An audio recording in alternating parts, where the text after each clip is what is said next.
तो चलिए आज रामायण की अमर गाथा को एक नए और एकदम सरल अंदाज में समझते हैं। ये वो कहानी है जो हजारों सालों से पीढ़ियों को प्रेरणा देती आ रही है। तो शुरू करते हैं धर्म और अधर्म की इस महाकाव्य यात्रा को। असल में ये कहानी हमें एक ऐसी दुनिया में ले जाती है जहाँ प्यार की परीक्षा होती है, जहाँ नायकों को घर से दूर जाना पड़ता है और जहाँ अंत में हमेशा अच्छाई की ही जीत होती है। ये एक ऐसा महाकाव्य है जिसने न जाने कितनी पीढ़ियों को प्रेरित किया है। हमारी कहानी की शुरुआत होती है एक बहुत ही भव्य और आदर्श राज्य अयोध्या से। जरा सोचिए एक ऐसी जगह के बारे में जहां हर तरफ खुशहाली और न्याय था और जहां हमारे नायक राजकुमार राम का जीवन बहुत ही आनंद से बीत रहा था। देखिए, राम सिर्फ एक राजकुमार नहीं थे, वो तो अयोध्या के लोगों के लिए आशा और धर्म का एक जीता जागता प्रतीक थे। उनकी ईमानदारी, उनकी दया और उनका साहस, इन सब की वजह से हर कोई उनसे बहुत स्नेह करता था। वो हमेशा जरूरतमंदों की मदद के लिए तैयार रहते थे। और हाँ, राम का जीवन उनके प्रियजनों के बिना अधूरा था।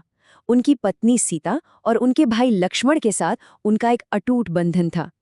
उनका ये जो आपसी प्रेम था ना, वही उनकी दुनिया की नींव थी। और ये बात बहुत ही जरूरी है। जब हालात बदले और उन्हें आलीशान महल छोड़कर जंगल में रहना पड़ा, तब भी उनकी खुशी में कोई कमी नहीं आई। जानते हैं क्यों? क्योंकि उनकी खुशी महलों की नहीं थी, बल्कि एक दूसरे के साथ की थी।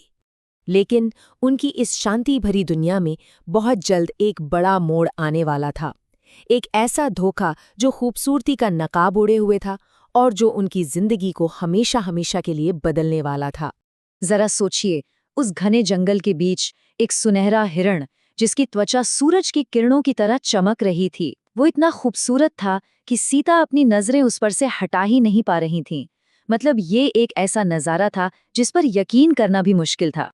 सीता की ये जो सीधी साधी इच्छा थी, वो उस पल को और भी मार्मिक बना देती है, क्योंकि उन्हें बिल्कुल अंदाजा नहीं था कि आगे कितना बड़ा संकट आने वाला है। ये तो बस एक मासूम सा अनुरोध था, जिसके पीछे एक बहुत गहरा षड्यंत्र छिपा हुआ था। और यहीं से कहानी एक नाटकीय मोड़ लेती है। वो खूबसूरत हिरन, वो असली था ही नहीं, वो तो एक धोखा था, एक जाल था जो उनकी खुशहाल जिंदगी को पूरी तरह से बदलने वाला था। इस पूरी चाल के पीछे था लंका का शक्तिशाली राजा रावण। उसने छल से सीता का अपहरण कर लिया और यहीं से कहानी का असली संघर्ष शुरू होता है। राम और लक्ष्मण जब अपनी कुटिया में वापस लौटे तो सीता वहां थी ही नहीं। अब जब राम दुख और निराशा में डूबे थे, तो कहानी हमें उम्मीद की ओर ले जाती है। एक ऐसे अहम किरदार का परिचय होता है जो इस पूरी लड़ाई का रुख ही मोड़ देगा। सीता को खोने का दुख तो बहुत गहरा था, पर राम का संकल्प अटूट था।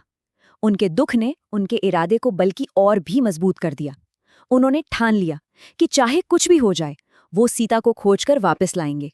और इसी मुश्किल घड़ी में एंट्री होती है हनुमान की। वो सिर्फ एक दोस्त नहीं, बल्कि शक्ति, निस्वार्थ भक्ति और कभी न टूटने वाली उम्मीद के प्रतीक थे। उनकी मदद इस खोज का पूरा नजारा बदलने वाली थी। हनुमान की अपार शक्ति और निष्ठा का इससे बड़ा सबूत और क्या हो सकता है।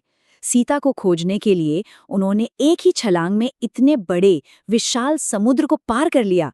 ये उनकी भक्ति और उनके सामर्थ्य की पराकाष्ठा थी। और अब कहानी अपने चरम पर पहुंचती है।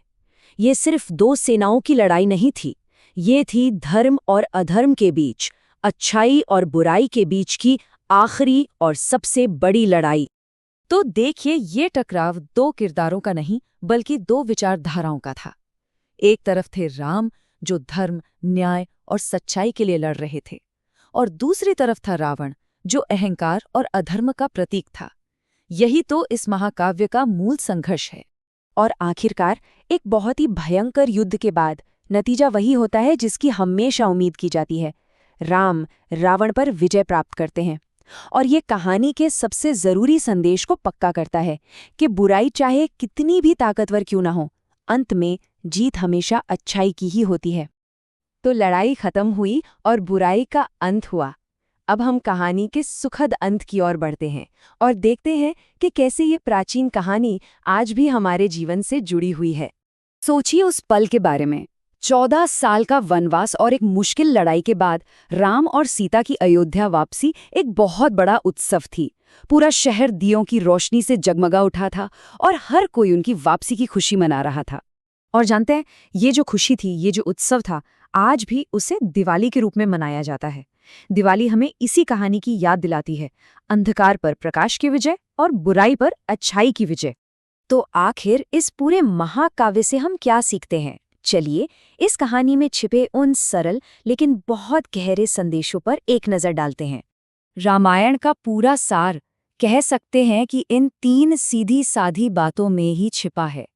हमेशा दयालु बनो, हमेशा सच के रास्ते पर चलो और ये यकीन रखो कि अंत में जीत हमेशा अच्छाई की ही होती है। ये ऐसे सिद्धांत हैं जो जीवन में हर कदम पर हमारा मार्गदर्शन कर सकते हैं। और हम इसी एक विचार के साथ इस बातचीत को समाप्त करते हैं। हजारों साल बीत गए, लेकिन रामायण का ये सरल सा संदेश कि अच्छाई की बुराई पर जीत होती है, आज भी इतना प्रासंगिक और शक्तिशाली क्यों है? ये एक ऐसी बात है जिस पर हम सभी को सोचना चाहिए।